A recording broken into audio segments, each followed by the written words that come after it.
Alright, so this is the 1988 505 speed swap I just did. Well, it was originally a 505 speed. Now has a Gen 1 Coyote T56, and I'll get a little bit more into that transmission a little bit. T56, it's got aluminum driveline. Suspension is actually fairly simple. It's got Maxxum Motorsport adjustable lowers, like UPR uppers. It's got long tube headers for the swap, obviously, and it's got a 3-inch mid pipe, 3-inch catback all the way to the tailpipes. It's got some SVE wheels on it. Pretty basic, nothing crazy. 13-inch Cobra brakes in the front, and then the Cobra brakes in the rear that are, I believe, 11.65. I-box sway bars, just some regular KYB shocks and struts. Again, nothing fancy on the suspension. Tubular K-member, stock A-arms. We didn't want to go coilovers on it, so it's just got the stock spring perch style. Well, the spring and strut combo in the front. It's got 18th by 9 in the front, I believe, and 18 by, I think, 10.5 in the back. Not 100% sure. The interior is pretty decent. The seats rather flat, so I sit really low in it.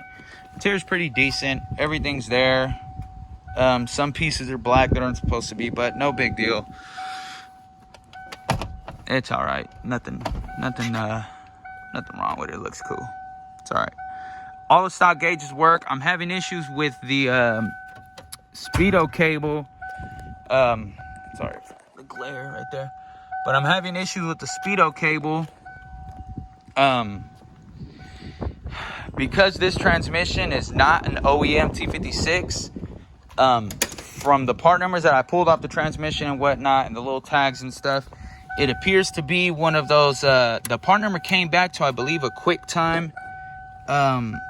It's like a QuickTime, that's why I put my fuse box. It came back as like a QuickTime reproduction transmission for the T56. Here's where I put the relay, or the fuses, the max fuse and whatnot. Sorry, it came back as a T56 from a like a QuickTime T56 reproduction transmission. Basically, it was like a replacement transmission that was offered for the Cobras back in the early.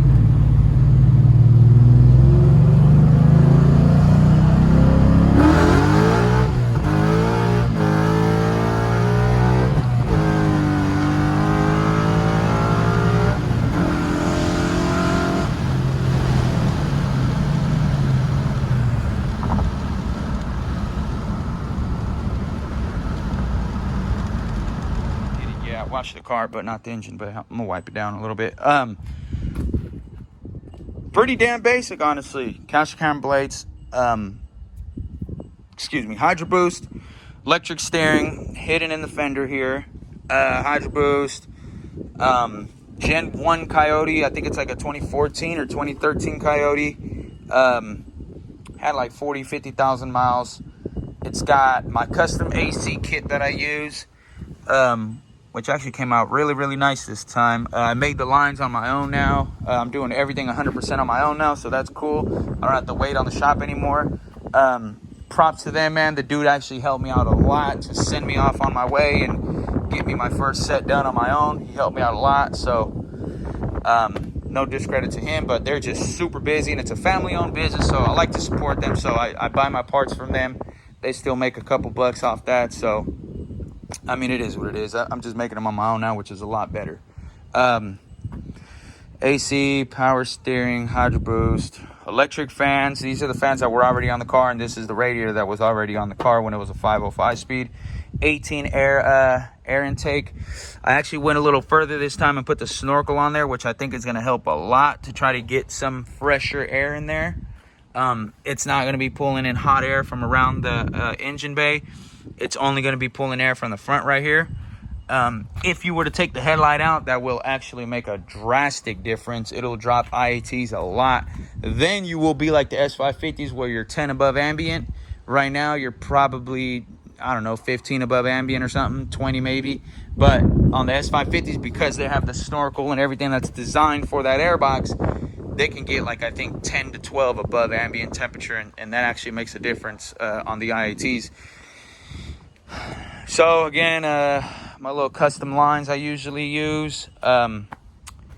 Nothing crazy on this one, man. Another NA setup. I should be doing some boosted stuff here pretty soon if everything goes well with my notch.